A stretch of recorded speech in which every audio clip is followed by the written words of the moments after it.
dear students, how are you all? Hope you all are doing very good. Today, students, we are going to start our 7th chapter of class 7 only, that is about internet. Okay, let's start the chapter. Guess how it is possible to see the latest news, cricket, talk to a friend, check availability of railway reservation, timings or status of a particular flight, send or receive mails or messages, as and when one wish to. Yes, it is possible through the internet where all this happens like magic on few clicks of the mouse. Millions of people across the globe are able to communicate and interact with each other through the internet. All we need for this is an internet connection on any computing device like desktop, palm top, laptop, mobile phone, etc. Applications of the internet have covered almost every field, be it education, research, entertainment, communication, science, commerce, shopping, advertising, and many more. The internet is possible because of the ability to interact and share information between the computers connected through a network. If the internet is often called the network of networks, which enables us to interact and communicate with each other. So students, what they're saying कि आज के time पे आप almost हर एक field में क्या internet का usage देखेंगे. ओके, इंटरनेट ने क्या करा है, एक तरीके से हमारी पूरी वर्ल्ड को हमारे हैंड पर लाके रखते हैं. जस्ट बिकॉज आप क्यों सिर्फ फ्यू क्लिक्स के थ्रू कुछ भी चीज अवेल कर सकते हैं on the computer by using internet. ठीक है, millions of people across the globe क्या कम्युनिकेट कर सकते हैं, इंटरैक्ट कर सकते हैं एक दूसरे के साथ इंटरनेट के थ्रू. इसके लिए आपको सिर्फ क्या चाहिए, एक इंटरनेट कनेक्शन चाहिए किसी कंप्यूटिंग डिवाइस पे, चाहे वो आपका डेस्कटॉप कंप्यूटर हो, लैपटॉप हो, पाम टॉप हो, मोबाइल फोन हो. एंड इंटरनेट की जो एप्लीकेशन है वो भी ऑलमोस्ट हर एक फील्ड में है, like education, research, entertainment, communication, science, commerce, shopping, advertisement and many more. तो इंटरनेट पॉसिबल क्या करता है, इंटरनेट इसीलिए पॉसिबल है बिकॉज एक एबिलिटी है जिसके थ्रू आप इंफॉर्मेशन शेयर कर सकते हैं, इंटरैक्ट कर सकते हैं बिटवीन द कंप्यूटर्स जो कि एक दूसरे के साथ एक नेटवर्क से कनेक्टेड होते हैं. इंटरनेट को आप ऑफनली नेटवर्क ऑफ नेटवर्क्स भी कहते हो, जिसके थ्रू आप इजीली किसी पर्सन के साथ इंटरैक्ट एंड कम्युनिकेट कर सकते हैं. तो what is the history of internet. Internet जो है वो आपका with in a few days या फ्यू मंथ के पीरियड टाइम में डेवलप नहीं हुआ है. ये आपका एक रिजल्ट है लॉन्ग एंड एग्रीगेसिव रिसर्च का, जिसमें काफी सालों का टाइम पीरियड लगा है. 1969 में American department of defence that is DoD, इन्होंने स्टार्ट किया था एक नेटवर्क ऑफ डिवाइसेस जिसको हम ARPANET कहते हैं, advance research project administration network. इसमें एक कंप्यूटर कैलिफोर्निया में था एंड 3 इन यूटा. ठीक है, सितंबर 1969 में फिर कैलिफोर्निया के जो यूनिवर्सिटी है लॉस एंजलिस पे, Stanford research institute and university of California है सेंट बारबरा में, एंड यूनिवर्सिटी ऑफ यूटा, इन सभी को कनेक्ट किया गया एक नेटवर्क के थ्रू जिसको हम ARPANET कहते हैं. एंड जैसे जैसे जो नेटवर्क का यूज है वो आपका इंक्रीज हुआ ग्रेजुअली, जितनी भी यूनिवर्सिटीज थी, बाकी रिसर्च ऑर्गेनाइजेशन या प्राइवेट एंड कमर्शियल ऑर्गेनाइजेशन, इन सभी ने भी इसी टेक्नोलॉजी का यूज करना शुरू कर दिया. एंड इंटरनेट को ऑफन क्या नेट कहा जाने लगा, जिसमें क्या एक कॉम्प्लेक्स नेटवर्क होगा कंप्यूटर्स का जो सभी एक हाई स्पीड कम्युनिकेशन टेक्नोलॉजीज के थ्रू कनेक्टेड होते हैं, like satellites, microwave devices etcetera. ये अलाउ करता है कि आप क्या इजीली एंड क्विकली एक्सेस कर सकते हैं ह्यूज अमाउंट ऑफ इंफॉर्मेशन को, रिसोर्सेज को, जो कि आपके डिफरेंट लोकेशन पे स्टोर होते हैं around the world. Actual term जो इंटरनेट है इसको फाइनली 1995 में कॉइन किया गया by the FNC, that is federal network council USA. Okay, now next topic is searching information on the internet. कैसे हम इंफॉर्मेशन को सेलेक्ट करते हैं, रिसर्च करते हैं ऑन द इंटरनेट. सो हम वेरियस टॉपिक पे स्टूडेंट्स हमें बताया कि हम इंटरनेट के थ्रू आज के टाइम पे वेरियस टॉपिक्स पे इंफॉर्मेशन को फाइंड कर सकते हैं, जैसे कि science, travel, politics, education, health, कोई भी टॉपिक हो, राइट, क्या ऑन द इंटरनेट. उसके साथ साथ इंटरनेट को आप क्या यूज कर सकते हैं टू फाइंड पीपल या रिट्रीव इंफॉर्मेशन अबाउट देम. तो इंटरनेट पे जो इन्फॉर्मेशन अवेलेबल होती है उसको दो तरीके से एक्सेस किया जा सकता है. फर्स्ट वे क्या है, to directly enter the URL of the website in the address bar. Address bar में डायरेक्टली आप क्या करें, उस वेबसाइट के URL को एंटर करें. एंड दूसरा क्या है कि आप सर्च बॉक्स का यूज करें of the search engine. So कैसे इंफॉर्मेशन फाइंड की जाती है using a search engine. Okay, so internet पे हमारे पास मिलियंस ऑफ वेब पेजेस है एंड ये सभी वेब पेजेस के अंदर lot of information is store. So किसी भी डिजायर्ड वेब पेज को जब सर्च किया जाता है एंड एग्जैक्ट इंफॉर्मेशन फाइंड करी जाती है, it is not an easy task. इस सिचुएशन में सर्च इंजन एक बहुत इंपॉर्टेंट रोल प्ले करता है. सर्च इंजन एक एप्लीकेशन है जो कि यूजर्स को हेल्प करता है किसी भी टॉपिक पर इंफॉर्मेशन फाइंड करने के लिए फ्रॉम द इंटरनेट. सो अब हम यहाँ पे एक सिंपल गूगल सर्च करने वाले हैं इस कॉन्सेप्ट को समझने के लिए. Okay, so for that the first step क्या करना है, हमें स्टार्ट बटन पे क्लिक करना है एंड देन क्लिक करना माइक्रोसॉफ्ट एज पे in the list of available programs, या फिर आप डबल क्लिक करेंगे माइक्रोसॉफ्ट एज शॉर्टकट मेन्यू पे अगर आपके वो डेस्कटॉप पे ही प्लेस्ड है। और वन मोर स्टेप क्या है कि आप माइक्रोसॉफ्ट एज आइकन पे भी क्लिक कर सकते हैं which is pinned on the task bar. Next Microsoft Edge window आपकी अपीयर होगी, फिर आपको टाइप करना है माइक्रोसॉफ्ट एज विंडो के जो होम पेज ओपन होगा उसके एड्रेस बार पे आप एड्रेस को टाइप करेंगे, for example www.google.com and Google home page will open like this, this is your Google home page. Okay, now the step 3। So what is the step 3? Step 3 क्या है, आपको फिर search करना है keyword, for example famous personalities of India with names and pictures, या आप type करेंगे search box पे एंड एंटर की को प्रेस करेंगे। अब एक वेब पेज जिसमें आपका रिसर्च रिजल्ट होगा, it will appear like this. Okay, चलो now next is protecting yourself from potential threats. अब कैसे हम पोटेंशियल थ्रेट से अपने आप को प्रोटेक्ट करेंगे? तो आप कुछ पोटेंशियल थ्रेट से खुद को प्रोटेक्ट कर सकते हैं क्या, उनको समझ के और उनको प्रिवेंट करके। ठीक है, कुछ number of security and privacy problems होती हैं बाय यूजिंग इंटरनेट, वो हमें उन्हें समझना है और उन्हें प्रिवेंट करना है। ये काफी इंपॉर्टेंट है जब आप पर्सनल इन्फॉर्मेशन सेंड करते हो, लाइक अपने बैंक अकाउंट या credit card number over the internet. Okay, अगर आप प्रॉपर मेजर्स नहीं लेंगे खुद को प्रोटेक्ट करने के लिए from the potential threats in the cyber world, तो आप और आपका कंप्यूटर दोनों साइबर क्राइम का टारगेट बन सकते हैं। साइबर क्राइम्स क्या है? वो इंस्टेंसेस जो एक पर्सन इलीगली एक्सेस करता है आपके कंप्यूटर को for the malicious reasons. Okay, so अब यहाँ पे आपको different types of threats given है, ओके, जो आपके यूजुअली होते हैं साइबर वर्ल्ड में, एंड उनके साथ उनके रिकमेंडेड प्रिकॉशंस है जो आपको गिवन है, जिनके थ्रू आप उन थ्रेट से खुद को प्रोटेक्ट कर सकते हैं। So number 1 is spyware. Okay, चलो let's discuss about it. Spyware क्या है? ये एक टाइप ऑफ मलिशियस सॉफ्टवेयर है या मलिशियस मालवेयर है जो कि कंप्यूटर डिवाइस पे इंस्टॉल किया जाता है without the end users knowledge. ये डिवाइस को इन्वेड कर देता है, सेंसिटिव इंफॉर्मेशन को डील कर लेता है, स्टील करता है, एंड इंटरनेट यूसेज डेटा को भी स्टील करता है। ठीक है, and relay it to advertiser data form से एक्सटर्नल यूजर्स तक इन्हें सेंड कर सकता है। कोई भी सॉफ्टवेयर को आप एज अ स्पाईवेयर क्लासिफाई कर सकते हो अगर वो आपके यूजर के ऑथराइजेशन के बिना डाउनलोड हुआ है।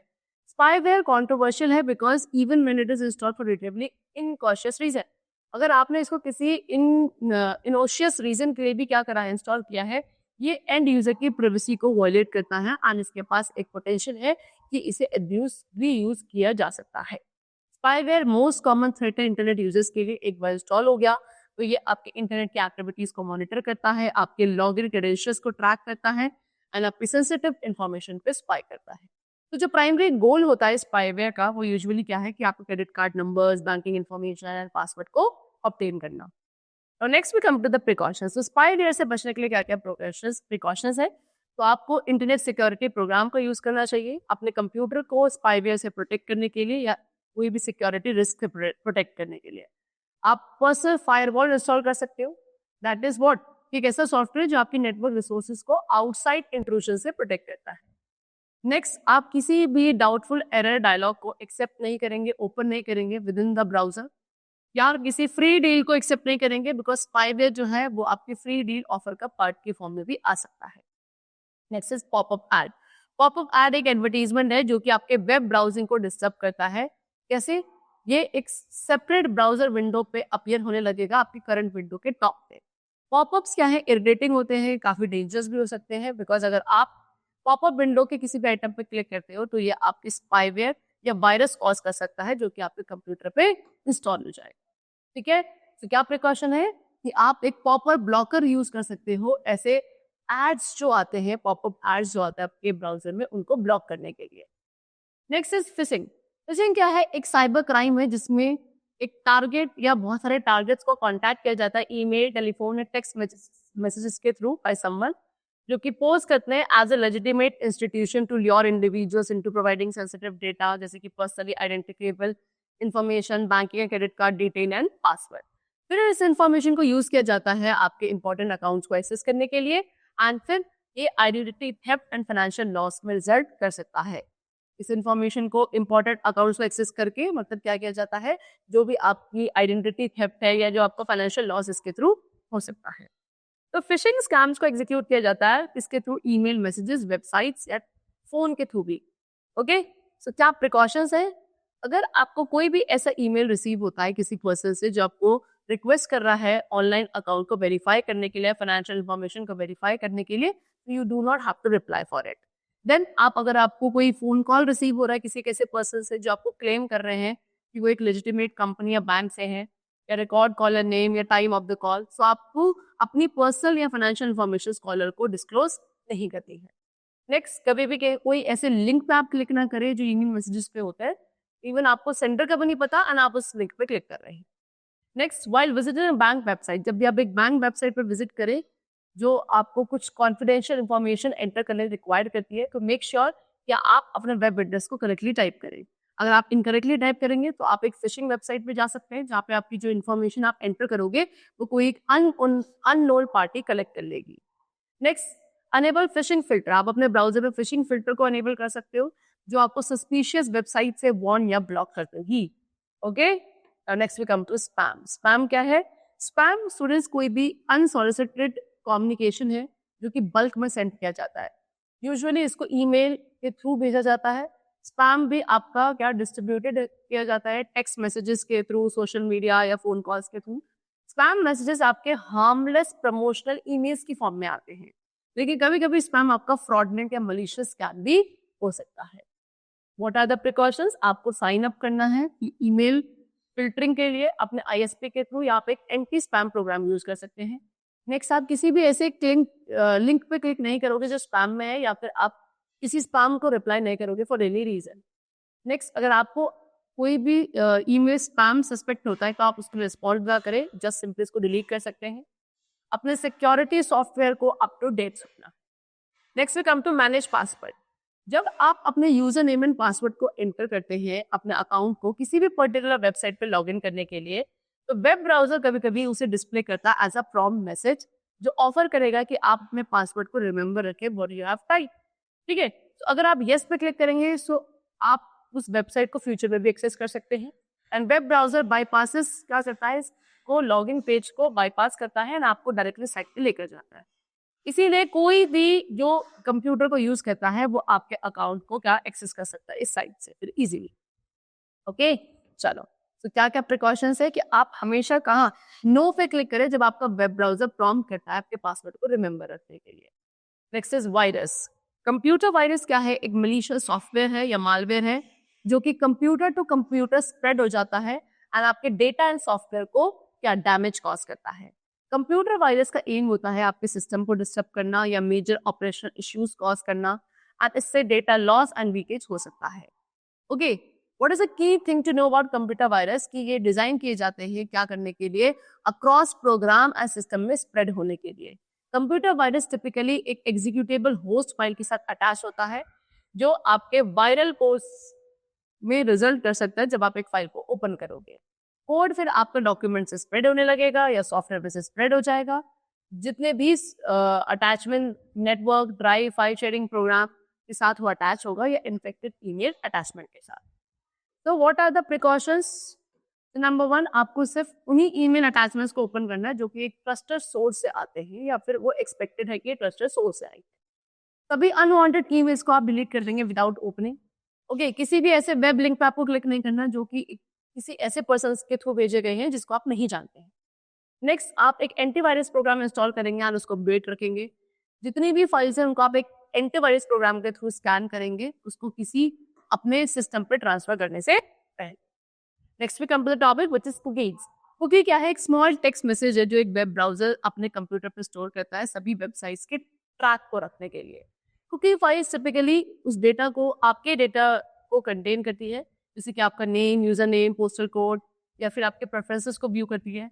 वेबसाइट्स भी कुकीज का यूज करती है for a variety of purposes, जैसे कि ज्यादातर वेबसाइट जो है आपको पर्सनलाइजेशन के लिए अलाउ करती है, उसके लिए वो कुकीज का यूज करते हैं सो दैट आपके प्रेफरेंसेस को वो ट्रैक कर सके। ठीक है, कुछ वेबसाइट कुकीज का यूज करती है यूजर नेम एंड पासवर्ड को स्टोर करने के लिए सो दैट यूजर को बार बार इस इंफॉर्मेशन को क्या एंटर ना करना पड़े जब भी वो उस वेबसाइट पे साइन इन करे। ठीक है, ऑनलाइन शॉपिंग साइट्स जो होती हैं, ऑनलाइन शॉपिंग साइट्स वो भी जनरली कुकीज का यूज करती हैं आपके उन सभी आइटम्स का ट्रैक रखने के लिए जो यूजर के शॉपिंग कार्ट पे होते हैं। नेक्स्ट कुछ और वेबसाइट्स हैं जो कुकीज का यूज करती हैं टू ट्रैक कि how often user visit a website. So what are the steps or sorry what are the precautions to be safe from cookie. तो कुछ वेबसाइट्स जो है वो ट्रेड इंफॉर्मेशन को सेल करती हैं जो कि आपकी कुकी पर स्टोर्ड है, एडवर्टाइजर्स को वो सेल कर देती हैं. अगर आप नहीं चाहते कि आपकी पर्सनल इंफॉर्मेशन डिस्ट्रीब्यूट हो तो आपको उस अमाउंट ऑफ इंफॉर्मेशन को लिमिट करना चाहिए जो आप एक किसी वेबसाइट को प्रोवाइड कर रहे हो, या फिर आपको एडजस्ट करना चाहिए कि कैसे एक ब्राउजर आपके कुकीज को हैंडल करेगा. या आप क्या अपने ब्राउजर पर जितनी कुकीज है उनको क्लियर एंड डिसेबल कर सकते हैं. मोस्ट मॉडर्न ब्राउजर, ज्यादातर मॉडर्न ब्राउजर अलाउ करता है यूजर्स को डिसाइड करने के लिए कि आपको कुकीज को एक्सेप्ट करना है या नहीं, एंड टाइम फ्रेम भी डिसाइड करता है कि कितने टाइम फ्रेम पे आपको उन्हें रखना है. हाउएवर अगर आप कुकीज को रिजेक्ट करते हैं तो वो कुछ वेबसाइट्स को अनरीडेबल बना देता है. Next we come to hacking. Hacking एक एक्ट है जिसमें जो कंप्यूटर सिस्टम या नेटवर्क के अंदर इंफॉर्मेशन है उसको आइडेंटिफाई करके एक्सप्लॉइट किया जाता है उस वीकनेसेस को. यूजुअली इसके थ्रू जो अनऑथराइज्ड एक्सेस है वो मिल जाता है किसी भी पर्सन के पर्सनल और ऑर्गेनाइजेशनल डेटा को गेन करने के लिए. हैकिंग आपका हमेशा मैलिशियस एक्टिविटी नहीं होती है, बल्कि एक ऐसा टर्म है जिसको मोस्टली नेगेटिव कॉनोटेशन के साथ दिया जाता है बिकॉज इसका जो एसोसिएशन है वो साइबर क्राइम के साथ होता है. ठीक है, तो कैसे हैकिंग को हम प्रिकॉशनरी मेजर्स ले सकते हैं इससे अवॉइड करने के लिए. तो आपको हमेशा एक स्ट्रॉन्ग पासवर्ड बनाना चाहिए और इसको फ्रीक्वेंटली चेंज करना चाहिए. आपका पासवर्ड एटलीस्ट 6 कैरेक्टर्स लॉन्ग होना चाहिए और उसके अंदर एक नंबर, लेटर जिसमें आपका अपर एंड लोअर केसेस दोनों का कॉम्बिनेशन हो, स्पेशल कैरेक्टर्स का यूज हो. एंड कभी भी आप अपनी डेट ऑफ बर्थ या किसी सेंसिटिव इंफॉर्मेशन को यूज या अपना नेम या अपनी सेंसिटिव इंफॉर्मेशन को एज योर पासवर्ड यूज नहीं करेंगे. इसलिए इसको स्ट्रांगली एडवाइस किया जाता है कि आप अपने डिफरेंट अकाउंट्स के लिए डिफरेंट पासवर्ड्स का यूज करें. नेक्स्ट है साइबर बुलिंग. साइबर बुलिंग एक हैरेसमेंट है जो कब लेता है जब आप इस टेक्नोलॉजी का यूज करते हो, जैसे कि आप थ्रेटनिंग टेक्स्ट मैसेजेस को सेंड कर रहे हैं, फॉरवर्ड कर रहे हैं, या पोस्टिंग एम्बैरेसिंग या altered pictures of someone without his or her permission, या सेटिंग अप एक fake online social network page where others make harsh comments and spread rumors about someone. Teenagers जो है यूजुअली इस साइबर बुलिंग की जो problem है उसको face करते हैं. तो क्या प्रिकॉशंस है कि कभी भी आप अपनी पर्सनल इन्फॉर्मेशन या पासवर्ड को किसी अननोन पर्सन को नहीं देंगे बिकॉज वो इस इन्फॉर्मेशन का यूज कर सकते हैं आपको हैरेस करने के लिए. ओके, नेक्स्ट आप अपने प्राइवेट सेटिंग्स को चेक करेंगे जो कि यूजुअली आपके सेटिंग्स पर होती है ज्यादातर सोशल नेटवर्किंग साइट के लिए. तो दैट वहाँ पे आप अपनी परमिशंस को सेट करेंगे. इस तरीके से आप कंट्रोल कर सकते हैं कि कौन आपके प्रोफाइल एंड फोटोज को चेक कर सकता है, कमेंट्स कर सकता है, एंड इफ डिजायर आप कुछ पीपल को ब्लॉक भी कर सकते हैं आपके पेज को व्यू करने से. You should search your name on major search engine. आपको अपने नेम को कुछ मेजर सर्च इंजन पे सर्च करना चाहिए, जैसे कि गूगल. रेगुलर बेसिस पे अगर कोई भी पर्सनल इंफॉर्मेशन या फोटो अपीयर होती है जो कि यूज हो सकती है साइबर बुलिंग के लिए, तो आपको उसको रिमूव करने के लिए एक्शन लेना चाहिए. Okay, installation of filtering software. आप अपने कंप्यूटर पे फिल्टरिंग सॉफ्टवेयर का इंस्टॉलेशन कर सकते हैं जो कि टीनेजर्स को प्रोटेक्ट कर सकता है उनके इनएप्रोप्रिएट कंटेंट को ऑनलाइन व्यू करने से. Now next topic which we come to digital footprint. तो डिजिटल फुटप्रिंट जिसको कभी कभी हम डिजिटल शेडो या इलेक्ट्रॉनिक फुटप्रिंट भी कहते हैं, ये क्या है? वो ट्रेल ऑफ डेटा है जो आप छोड़ देते हैं जब आप इंटरनेट का यूज करते हैं. ओके, इसके अंदर वो वेबसाइट्स होती है जो आप विजिट कर रहे हैं या ईमेल्स जो आपने भेजे हैं, इंफॉर्मेशन जो आपने ऑनलाइन सबमिट करी है. एक डिजिटल फुटप्रिंट पे यूज किया जाता है एक पर्सन की ऑनलाइन एक्टिविटीज को ट्रैक करने के लिए एंड डिवाइसेस को ट्रैक करने के लिए. इंटरनेट यूजर्स अपने डिजिटल फुटप्रिंट को क्या या तो एक्टिवली या पैसिवली खुद क्रिएट करते हैं. जब भी आप इंटरनेट का यूज करते हैं आप क्या कुछ ट्रेल ऑफ इंफॉर्मेशन को वहां छोड़ देते हैं as your digital footprint. And एक डिजिटल फुटप्रिंट आपका काफी तरीके से ग्रो कर सकता है. फॉर एग्जाम्पल, आपने सोशल मीडिया पे पोस्ट किया, किसी न्यूज लेटर को सब्सक्राइब कर रहे हैं, ऑनलाइन व्यू लीव कर रहे हैं, रिव्यू या शॉपिंग ऑनलाइन. ठीक है, इस तरीके से. Sometime it's not always obvious that you are contributing to the digital footprint. कभी कभी ये काफी ऑब्वियस है कि आप खुद से डिजिटल फुटप्रिंट पर कंट्रीब्यूट कर रहे हैं. फॉर एग्जाम्पल, वेबसाइट जो है वो आपकी एक्टिविटी को ट्रैक करती हैं आपके डिवाइस पर कुकीज को इंस्टॉल करके एंड ऐप्स को, एंड आपके रिगार्डिंग डेटा को कलेक्ट कर सकते हैं without you knowing it. And जैसे ही आप ये ऑर्गेनाइजेशन को अपनी इंफॉर्मेशन को एक्सेस करने के लिए अलाउ करते हैं, ये आपकी डेटा को सेल कर सकते हैं, शेयर कर सकते हैं किसी थर्ड पार्टी के साथ. एंड वर्स स्टिल, आपकी पर्सनल इंफॉर्मेशन को कॉम्प्रोमाइज किया जा सकता है as a part of data breach. Okay, तो what are the precautions for that? आपको अपनी प्राइवेसी सेटिंग्स को क्या हाई रखना है एज पॉसिबल. कभी भी आप पर्सनल इन्फॉर्मेशन को पोस्ट नहीं करेंगे, जैसे कि home address, telephone number, office address of your family members. कभी भी कोई इनएप्रोप्रिएट पिक्चर्स या वीडियोस को आपको डाउनलोड या अपलोड नहीं करना चाहिए। कोई भी इनएप्रोप्रिएट मैटर आप पोस्ट नहीं करेंगे किसी भी पर्सन के रिगार्डिंग, बिकॉज आपका पोस्ट पब्लिक हो सकता है।